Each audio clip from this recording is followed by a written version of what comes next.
All right, let's dive into this. So, here's the deal. 4 people are dead after a Houthi missile strike in the Bab el-Mandeb Strait. Sounds like a tragic headline, but what's really going on here? Let me break it down. And trust me, this isn't just about one attack. It's about a powder keg in one of the world's most critical shipping lanes. First off, the Bab el-Mandeb Strait. If you're not familiar, this is the choke point connecting the Red Sea to the Gulf of Aden. Around 20% of global oil shipments pass through here. Blowing up a ship in this area? That's not just a local skirmish. It's a shot across the bow of the global economy. And the Houthis? They're not some ragtag militia. They're Iran's proxy, playing a very calculated game of geopolitical chess. Now, the victims. 3 Pakistanis and an Indonesian. Tragic, yes, but here's the thing. The Houthis don't care about collateral damage. To them, this is about sending a message to Saudi Arabia, the U.S., and anyone else they consider enemies. And let's be real, targeting a commercial vessel isn't just about sinking a ship. It's about disrupting supply chains, spiking oil prices, and forcing the world to pay attention to Yemen's endless nightmare. But wait, why now? The article mentions the Strait of Hormuz being shut down by Iran. That's a bit of an exaggeration, but the point stands. If Hormuz is unstable, Bab el-Mandeb becomes even more vital.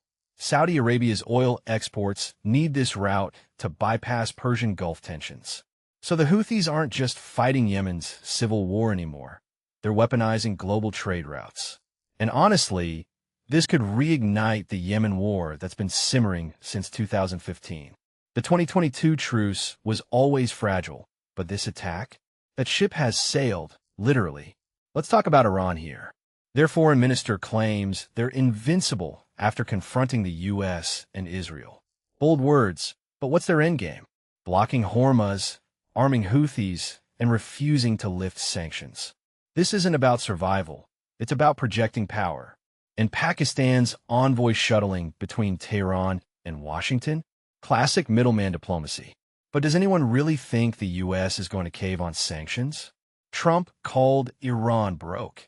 And let's be honest, the U.S. strategy has always been about economic stranglehold first, diplomacy second.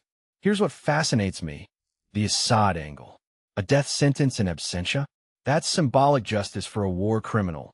But does it matter? Syria's a Russian proxy now, and the world's moved on.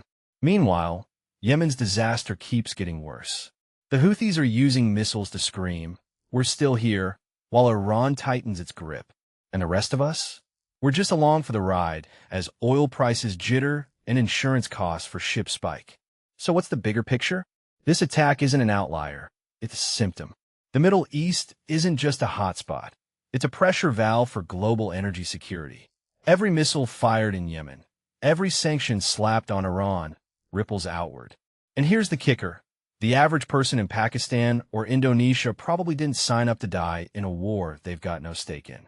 That's the absurdity of proxy conflicts. The players change, the map shifts, but the collateral damage? Always the same.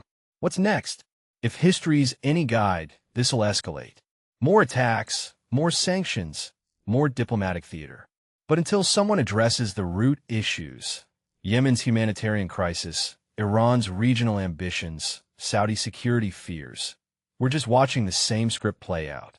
And the real question? How many more ships will sink before anyone listens?